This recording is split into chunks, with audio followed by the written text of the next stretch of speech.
ரொம்ப கத்திட்டே இருந்த வீட்டுல சரி சொல்லி உடனே ஹாஸ்பிட்டலுக்கு கூட்டு போனோம். அவங்க என்ன சொன்னாங்க, அட்மிட் பண்ணுங்க, பிளட் பிளாக் ஆயிருக்க மாதிரி. சரி சொல்லி அட்மிட் பண்ணி எம்ஆர்ஐ ஸ்கேன் எடுத்தோம். ஃபுல்லா தலையில நரம்பு போற எல்லாமே பிளட் பிளாக் ஆயிட்டு ஐசியூல அட்மிட் பண்ணாங்க. கை கால் அவருக்கு அந்த விழுற ஸ்டேஜ் கொஞ்ச நேரம் தான் இருக்கு. நீங்க உடனே கூப்பிட்டு வந்தீங்க, இருந்தாலும் அந்த பிளட் கிளியர் ஆகிறதுக்கு கொஞ்சம் நேரம் எடுக்கும். நீங்க ஐசியூல அட்மிட் பண்ணி ஐசியூல வச்சோம். ஆனா 2-3 நாள் ஆயும் அந்த ட்ரிப்ஸ் போட்டு அவருக்கு குறையவே இல்லை. தலைவலி, பயங்கரமான தலைவலி. அப்புறம் கொஞ்சம் கம்மியா இருக்கு, நார்மல் வார்டுக்கு மாத்தினாங்க. அவங்க ரொம்ப தலைவலி முடியலன்னு சொல்லிட்டு ஃபீவர் வேற அதிகமாயிடுச்சு. அப்ப எனக்கு என்ன பண்ணுது, மெடிசன் எடுக்கிறோம், ஹாஸ்பிட்டல் தான் இருக்கிறோம், டாக்டர் ட்ரீட்மெண்ட் கொடுக்குறாங்க, ஆனாலும் அவருக்கு தலைவலி நிக்கவே இல்லை.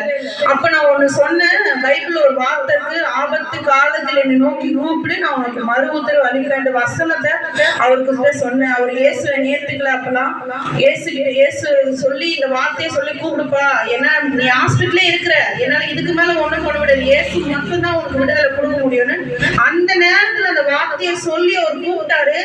இயேசுவே என்னை காப்பாத்துங்க ஏசப்பா, என் மனைவி சொல்றாங்க ஆபத்து நேரத்துலன்னு சொல்லி எனக்கு அது சொல்ல கூட தெரியல, என்னை தயவு செஞ்சு காப்பாத்துக்கப்பான்னு சொல்லி கூப்பிட்ட அடுத்த நிமிஷத்துல ஒரு தலைவலி நிமிச்சு. எனக்கே ரொம்ப ஆச்சரியமாயிடுச்சு. ஏன்னா 3 நாள் ட்ரீட்மெண்ட் கொடுக்குறோம், தலைவலி நிக்கவே இல்லை. ஏன்னா பிளட் ஃபுல்லா தலையில பிளாக் ஆயிருக்குனால.